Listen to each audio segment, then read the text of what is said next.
Mateja Perpar, Pasje dogodivščine, Šnufa in Tace. 4. Kopanje. Včasih so psi malo umazani. Sami sebi se seveda vedno zdijo čisti in dišeči, toda človeškim nosovom pasji vonj včasih ni najbolj prijeten. Ko pride pes s potepa recimo, ali ko se majhen cucek smuka okrog žive meje, na katero se je prej podpisal kakšen velik pes. Včasih se na živo mejo podpišejo tudi ljudje. V takšnih primerih pride kuža domov, popije skodelico vode, potem se hoče pocrkljati na kavču, toda gospodarica reče: "Daj, smrdiš." Prav nič bolj kot ti, verjetno odvrne najboljši človekov prijatelj, toda človek tega seveda ne sliši. In ko hoče Šnuf čez čas drugič na kavč, misleč, da je gospodarica zdaj boljše volje, ta sklene: "Mislim, da te bomo skopali."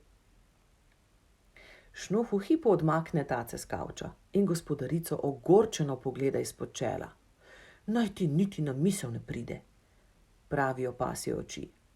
Za vsak primer kosmato bitjece še malo priviha ustnico in zarenči: "Arr!" Ampak gospodarica se ne meni za pasje ogorčenje, pobere Šnufa s tal in že čez nekaj trenutkov je psiček v kadi. Kopanje je nekaj groznega. Prva moteča stvar pri kopanju je voda. Pasji kožuh je čudovito oblačilo, toda ko je moker, ni nič bolj privlačen od stare volnene jopice, pa še vonja je zelo podobnega. Gospodarica poliva Šnufa s toplo vodo in mu prijazno prigovarja, da ne bo trajalo dolgo. Potem vzame pasji šampon in začne psička militi. Šampon se sploh ne peni, čeprav na steklenički piše, da bogata pena temeljito očisti kožuh. Šampon je druga grozna stvar. In ker se prvič ne peni, to pomeni, da je treba psa našamponirati 2-krat. Šnuf trpi peklenske muke in strašno nesrečno zre iz kadi. Končno gospodarica konča s plakovanjem, zapre vodo in vzame brisačo. Mokri pes se z vso silo požene iz kadi in steče po hodniku, med tekom se stresa, da kaplje pršijo na vse strani. Gospodarico skoraj zadene kap. Z brisačo v roki divja za Šnufom, ki ima nekaj metrov prednosti, kar pomeni, da je že na poti po stopnicah navzdol v dnevno sobo. Tam se znova otrese in se začne valjati po preprogi, da bi se osušil. Med valjanjem renči in godrnja,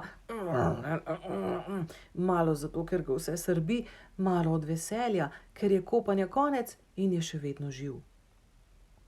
Gospodarica vsa zadihana stoji poleg njega in obupano gleda preprogo, ki jo je soseda še pred pol ure občudovala zaradi nežnih barv in prefinjenega vzorca. Zdaj so na njej kosmi mokre dlake in sledovi tac. Videti je kot sveže prekopana gredica. Gospodarica vzdihne in se sesede na kavč. Čez čas Šnuf preneha z valjanjem. Kožuh je še vedno malo vlažen. Gospodarica kot kup nesreče ždi na kavču. Šnuf jo gleda. Zakaj ima tako žalosten obraz? Življenje je lepo, tudi če te včasih skopajo. Psi so na svetu zato, da razvedrijo ljudi. Šnuf se požene, skoči na kavč in oblizne človeško bitje, ki ga je še pred pol ure želel raztrgati na drobne kose. Gospodarica gleda psa, ki je ponečedil celo kopalnico in pol hiše zraven. Vzdihne in ga poboža. Šnuf pogumno zalaja. Nato gospodarica vstane, gre iskat krtačo, se spusti na kolena in skrtači preprogo. Šnuf leži na kavču in jo z zanimanjem opazuje. Končno je preproga vsaj za silo urejena. Gospodarica pogleda svoja zmečkana in mokra oblačila in pravi: najbolje, da se grem še jaz kopat. Šnuf zastane, zastriže z ušesi, nato pa se bliskovito požene iz dnevne sobe skozi odprta vrata na vrt. Za vsak primer. Če bi gospodarica hotela, da ji med kopanjem njen najboljši prijatelj dela družbo.